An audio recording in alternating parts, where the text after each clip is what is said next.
Seperti yang saya janjikan tadi, inilah dia. Kalau masin mulut saya, anda bakal menjadi pemenang penyampai radio popular Anugerah Bintang Popular Berita Harian dan juga pemenang bintang paling popular Anugerah Bintang Popular Berita Harian. Saya terbawa-bawa cara penyampaian anda, Sonic, pada hari ini. Dengan lebih kurang 21 juta undian, anda bakal menjadi pemenang.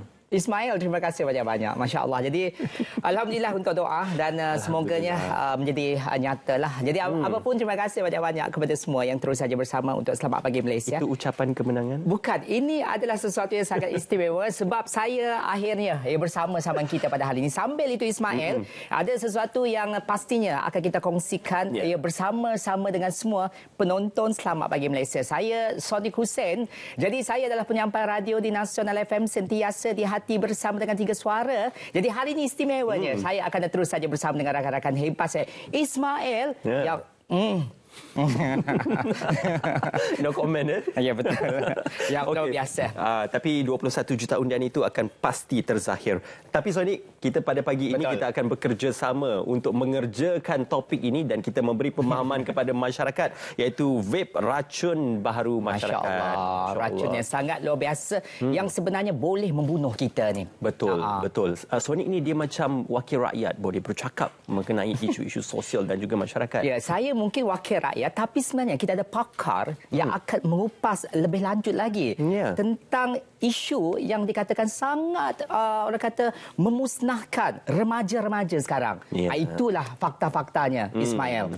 Concern ataupun kerisauan berkenaan isu ini kita perkenalkan Dr. Fazlina Muhammad Yusof, pakar perubatan keluarga Klinik Kesihatan Anika Klang. Alhamdulillah. Selamat pagi, apa khabar doktor? Alhamdulillah. Terima kasih bersama kami. Doktor, tadi diceritakan oleh Sonic berkenaan vape ini, dia ibarat racun. Mungkin bukan saja racun kepada kesihatan tetapi boleh juga menyumbang kepada masalah kebejadahan sosial dalam kalangan anak-anak muda. Jadi mungkin boleh dikongsikan terlebih dahulu tentang bahayanya vape ini kerana ia sudah menjadi satu norma dalam masyarakat untuk perbuatan menghisap vape ini, doktor.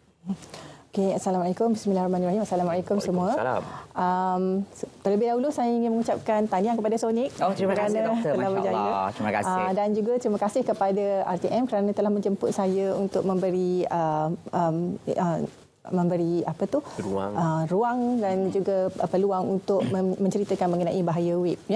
So vape ni memang dikatakan digunakan untuk mengurangkan ketagihan rokok lah. So dia orang akan beralih daripada rokok kepada vape dengan tujuan untuk berhenti merokok. Tetapi sebenarnya vape ni sebenarnya adalah sangat bahaya. Mereka tidak tahu yang itulah. So daripada banyak kajian-kajian yang telah dilakukan, antaranya ialah laporan daripada Systemic Review of Health Effect Electronic Cigarette pada tahun 2015 yang mengatakan bahawa penggunaan rokok elektronik ini boleh menyebabkan kerosakan kepada sel badan dan pelbagai komplikasi kepada komplikasi penyakit, dan ini boleh menyebabkan ini disebabkan oleh kesan daripada campuran bahan-bahan kimia yang ada dalam cecair vape.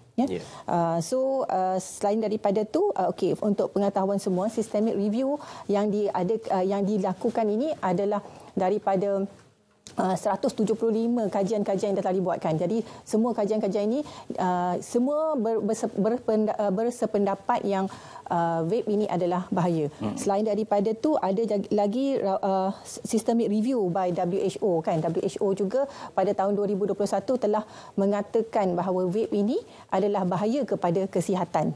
Dan perlu dicegah daripada menggunakannya.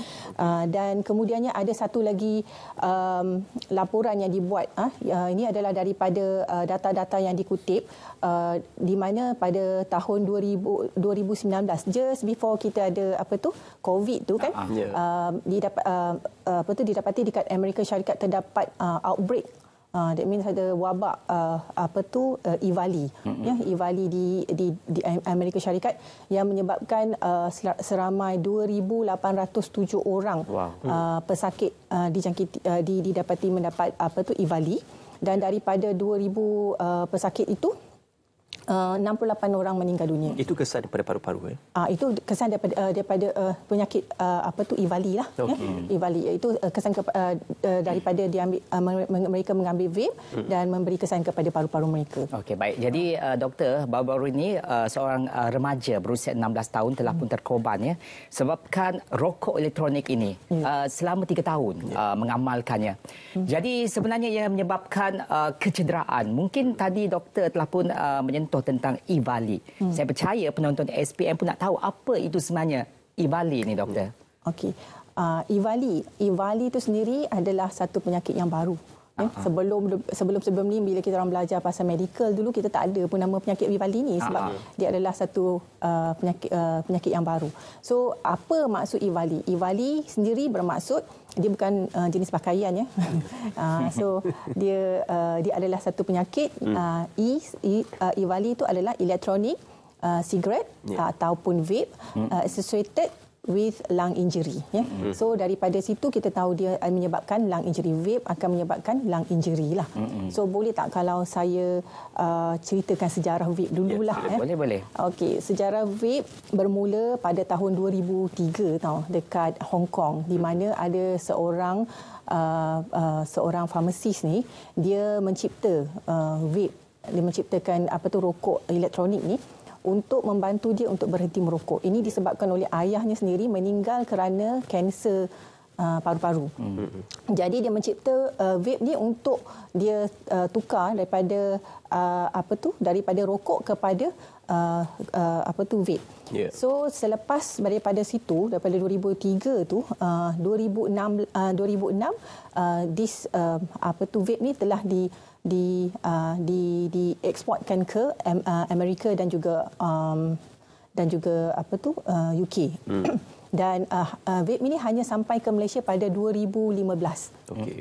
So kita start menggunakan vape pada 2015. So bila mereka bila lama dekat dalam pasaran, 2019 tiba-tiba ada outbreak yang saya cakap tadilah dekat Amerika yang melibatkan 2,807 orang pesakit yang mengalami EVALI, dan dari situlah baru mereka perasan yang sebenarnya vape ni bahaya. Kan?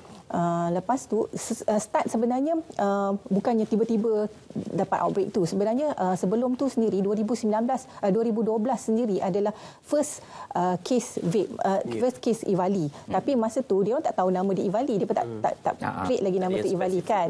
So mereka tengok ada seorang perempuan ni yang ni first case of EVALI ni, dia berumur 42 tahun. Dia mengambil vape selama 8 bulan.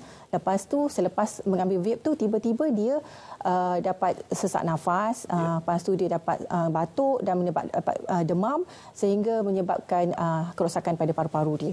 So selepas itu mereka masa tu dia orang namakan itu adalah pneumonia due to vape.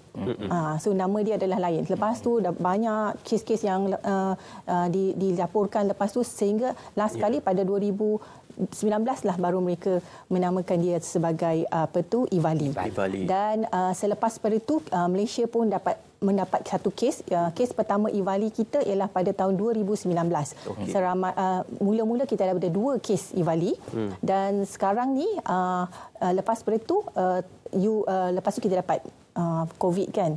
So benda ni senyap sekejap, tapi EPUM Universiti Malaysia Universiti Melaya telah melakukan satu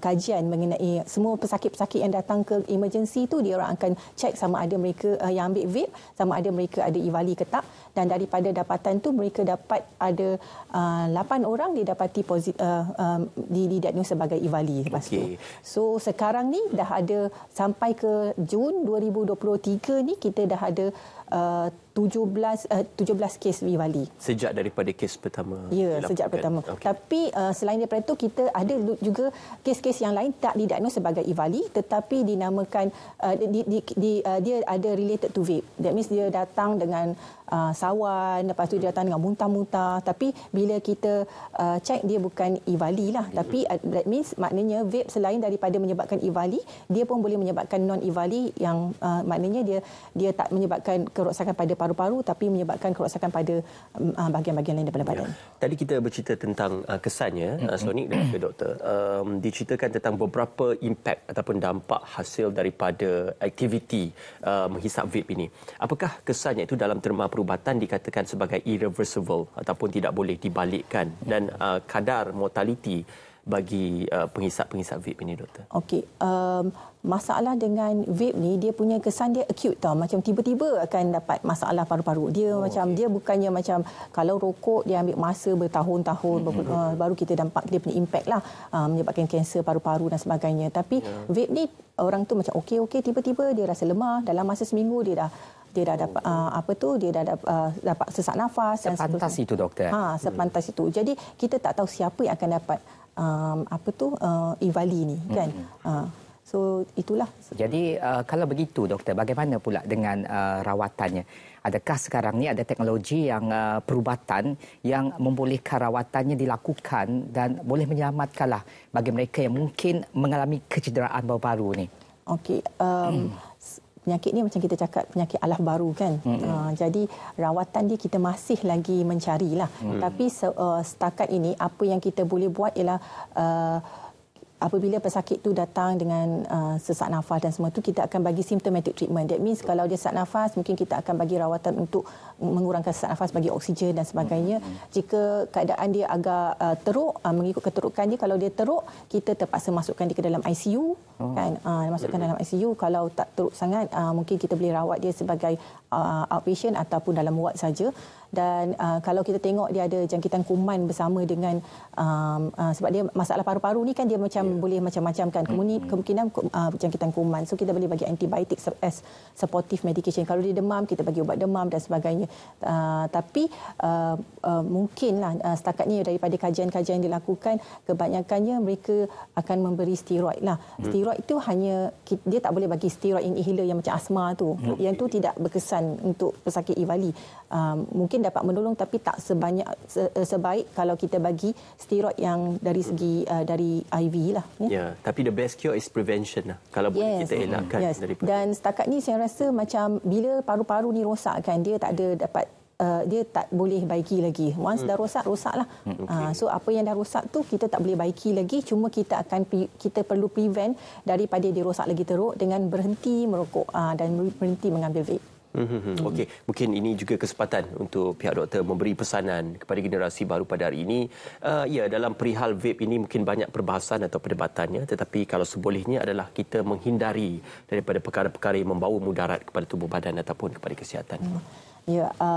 Sekarang ni kita tengok saya macam berbanggalah, macam maknanya remaja-remaja sekarang ni dia rasa macam rokok tu bahaya. That means kan dia orang dia mempunyai kesedaran, which is good lah.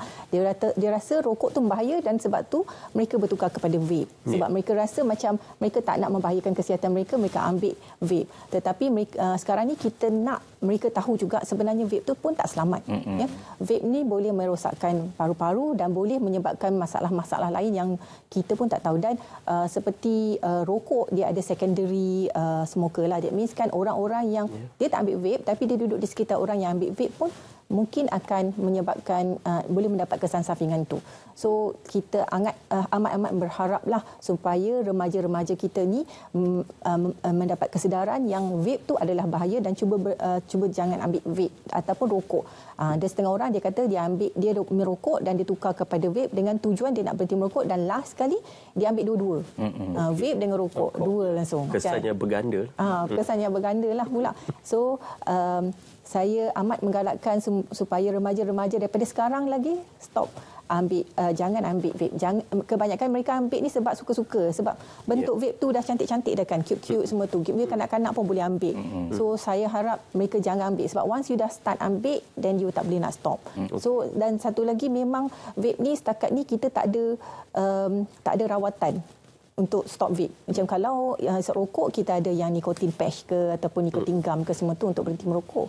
Tapi kalau untuk vape ni kita tak ada rawatan. Okey, kita nak bagi apa-apa ubat ke untuk berhenti vape. Cuma kita boleh bagi nasihat, berhenti semua tu dan beri kesedaran lah. InsyaAllah. InsyaAllah. Inilah ruang untuk kita memberi kesedaran. Terima kasih kepada Dr. Fazlina bersama dengan kami. Saya kira kita lebih banyak memerlukan ikon-ikon sihat dan juga membawa mesej kesihatan ini seperti mana Sonic boleh diangkat sebagai ikon membawa imej sihat ini supaya digambarkan kepada masyarakat di luar sana. InsyaAllah. Jangan risau Beb, tapi undilah saya. Itu yang terbaik sebenarnya lah. Di anugerah Berita Popular Berita Harian ke-35. Jadi terima kasih banyak-banyak. Dalam dua pilihan untuk mana yang lebih mudarat, lebih baik untuk mengundi Sonic. Ya betul, itu yang terbaik sekali. Terima kasih banyak-banyak untuk semuanya. Okey.